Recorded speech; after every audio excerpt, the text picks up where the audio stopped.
सवाल है, चाचाओं के साथ आपकी कुंडली जो है कहीं मैच नहीं खाती है। आपके चाचा की बात की जाए पशुपति नाथ पारस जी के, उसके बाद अब नीतीश जी जिनको आप चाचा ही मानते हैं, लेकिन पिछले जब चुनाव हुआ 2020 में आपको एक उपाधि दे दी गई कि वोट कटवा की भूमिका आपने निभाई, बहुत सारे जेडीयू के वोट कटे, उसमें क्या कहना चाहेंगे आप? देखिए, मैं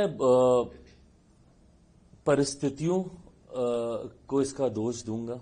2020 की परिस्थितियां ऐसी थी कि गठबंधन के भीतर रहना मेरे लिए संभव नहीं था, और उस वक्त मेरी पार्टी ने ये फैसला किया कि हम लोग गठबंधन से हम लोग अलग हो जाएं।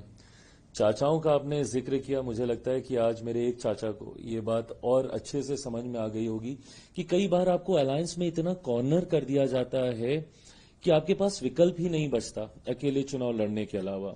2020 का दोष मेरे ऊपर बार बार दिया गया कि मैंने अपनी जिद की वजह से मैं गठबंधन से मैं अलग हुआ।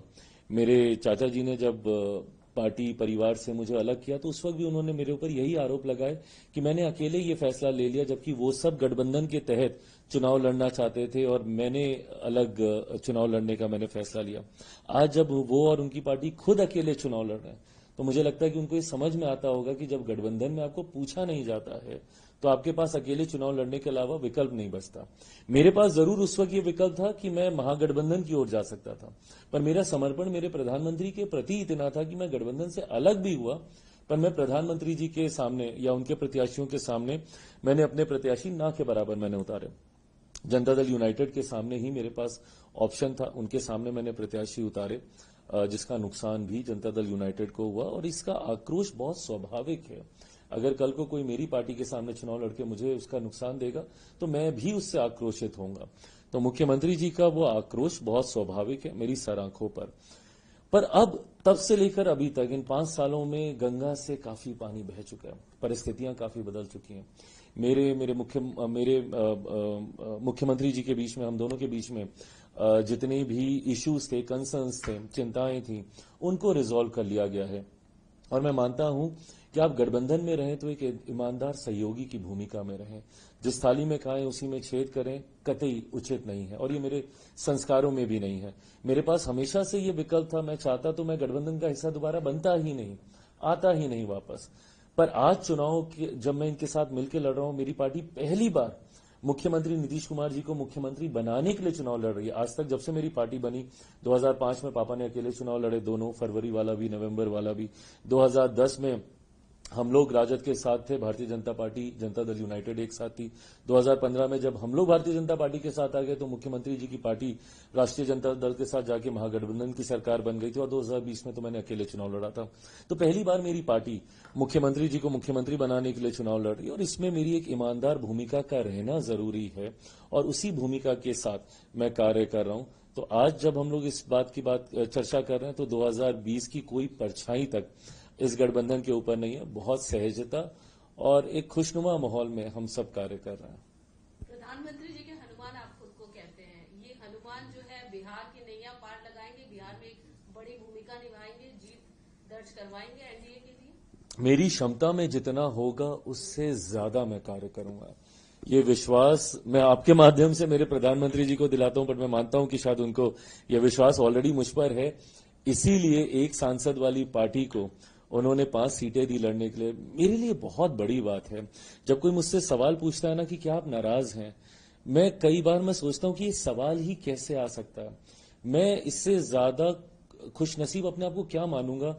मैंने गठबंधन की राजनीति में आज तक मैंने कभी नहीं देखा कि किसी कम सीटों वाली पार्टी को ज्यादा सीटें दे दी गई। ज्यादा वाले को कम जरूर किया गया, कोई अगर 9 सीट पे है तो उसको 7 कर दिया गया, 7 वाले को 5 कर दिया गया, 5 वाले को 3, 3 वाले को 2, और 1 वाले को तो मर्जर का ही प्रस्ताव इवेंचुअली दे दिया जाता है गठबंधन के द्वारा। यहां 2024 में सिंगल सांसद वाली पार्टी को 5 सीटें गठबंधन ने उठाकर दे दी चुनाव लड़ने के लिए और जीतने के लिए। 2025 में एक विधायक मेरा जीता था, पर वो भी मेरे साथ नहीं रहे 2020 में। तो आप यही मान के चलिए कि 0 विधायक वाली मेरी पार्टी, अब 0 विधायक वाली पार्टी को 29 सीटें दे दी जाती हैं गठबंधन में लड़ने के लिए। अब अगर उसके बाद भी मैं नाराजगी रखूं तो मुझसे बड़ा नाशुक्रा ही कोई और नहीं होगा। प्रशांत किशोर को कैसे देखते हैं? प्रशांत किशोर ने जिस तरीके से आप लोगों पर बहुत सारे आरोप लगा रहे, कभी सम्राट चौधरी के डिग्रियों को लेकर, आप फिर भी आरोप लगाए कि आपने पैसे लेकर रीफ्रेज मेरे ऊपर नहीं, मेरी पार्टी पे उन्होंने जरूर। के ऊपर जरूर, हाँ, कि आप लोगों ने पैसे दिए और उसके बाद शामवी को टिकट दिया, इस तरीके के आरोप भी लगे। हालांकि उस पर अभी ये मामला चल भी रहा है, आप इसको कैसे क्लैरिफाई करेंगे? देखिए, मुझे लगता है ये दो लोगों के बीच की लड़ाई है, जिसमें बिना मतलब घुन की तरह मेरी पार्टी इसमें पिसी, उनकी और अशोक जी के बीच का ये विषय था। और इसीलिए जब उनसे स्पष्ट तौर पे ये पूछा गया कि चिराग पासवान की इसमें क्या भूमिका है, तो उन्होंने स्पष्ट कहा कि मेरे पास कोई प्रमाण नहीं और मैं कतई ये नहीं बोलूंगा कि इसमें उनकी कोई भूमिका है। हैविंग सेड दैट, मैं ये मानता हूं कि आज की तारीख में ये एक बहुत जनरल आरोप अब हो गया है कि अगर किसी को टिकट नहीं मिला तो इसने टिकट बेच दिया, उसने टिकट बेच दिया, इसने टिकट खरीद लिया, उसने टिकट खरीद लिया। जो लोग ये आरोप लगाते हैं, मैं कतई उनसे नाराज भी नहीं हूं, क्योंकि मैं उनकी भावनाओं को मैं समझता हूं। I feel them, I literally feel them, क्योंकि मैं जब एक पार्टी को हेड करता हूं, मेरी खुद की भावनाएं मेरे पार्टी के हर कार्यकर्ता के साथ है, जिसको दिन रात धूप गर्मी धूल मिट्टी में मैंने मेहनत करते हुए देखा। और जब मैं उसको टिकट नहीं दिला पाता, जब आप ये पूछते हैं ना कि नेगोशिएशंस में इतने राउंड क्यों हुए, क्योंकि हम लोग एक एक सीट पे एक एक कार्यकर्ता के लिए लड़ रहे होते हैं, एक एक व्यक्ति के लिए हम लोग लड़ रहे होते हैं कि किसी तरीके से ये चुनाव लड़ जाए, ये चुनाव लड़ जाए। बट जब आपकी इतनी बड़ी पार्टी होती है, पिछली बार मैंने 137 सीटों पे चुनाव लड़ा था, आज मैं मात्र 29 सीटों पे चुनाव लड़ रहा हूं। कम ज्यादा लोग आए गए होंगे इन 3 साल 4 साल में, बट गिरी से गिरी हालत में भी मेरे पास 100-110 के करीब मेरे पास प्रत्याशी थे जिन्होंने चुनाव लड़ा था, जिनकी उम्मीदें थी चुनाव लड़ने की।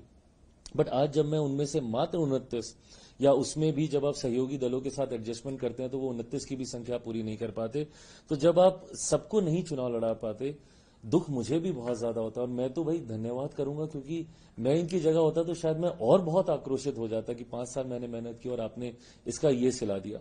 तो ऐसे में मैं उनके आक्रोश को भी मैं पूरी तरीके से मैं सम्मान देता हूं।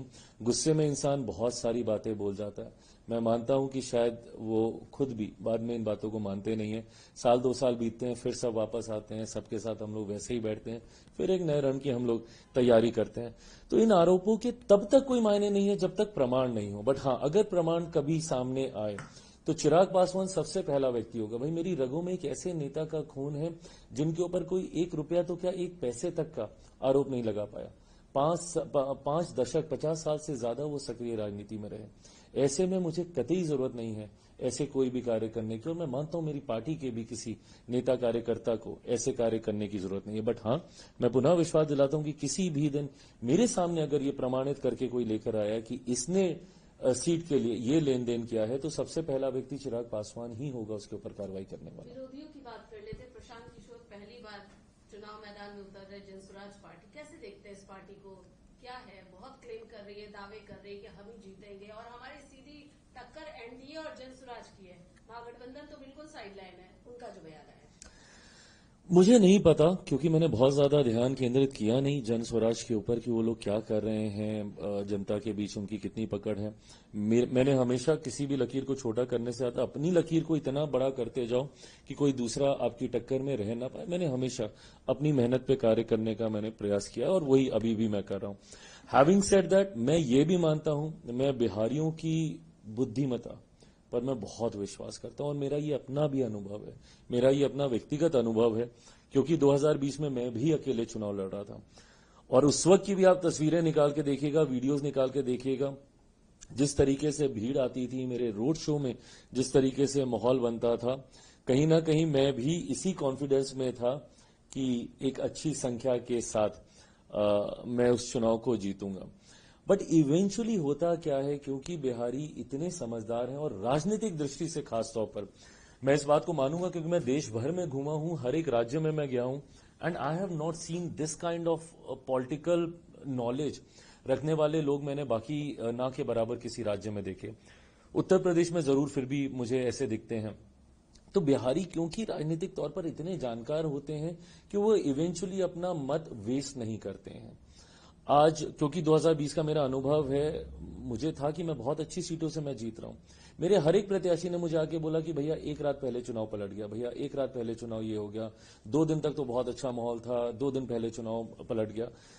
वो होता इसलिए है क्योंकि इवेंचुअली बिहारी ये डिसाइड करता है कि यार अगर इनको हमने जिता भी दिया तो ये अगले 5 साल तो सरकार से लड़ता ही रहेगा ना। क्या लाभ है इसको जिताने का? हमें अपने क्षेत्र का काम कराना, और क्षेत्र का काम सत्ता में रहने वाला विधायक करा पाएगा जिसकी केंद्र तक पकड़ हो। तो ऐसे में जब केंद्र में एनडीए की सरकार है, जब ये सर्वेस कह रहे हैं मोटा मोटी, ये स्पष्ट, ये ओवर कॉन्फिडेंस नहीं है, ये स्पष्ट, और महागठबंधन में भी जिस तरीके का बिखराव देखने को मिल रहा है, ये स्पष्ट है कि एनडीए की ही सरकार बनने जा रही है।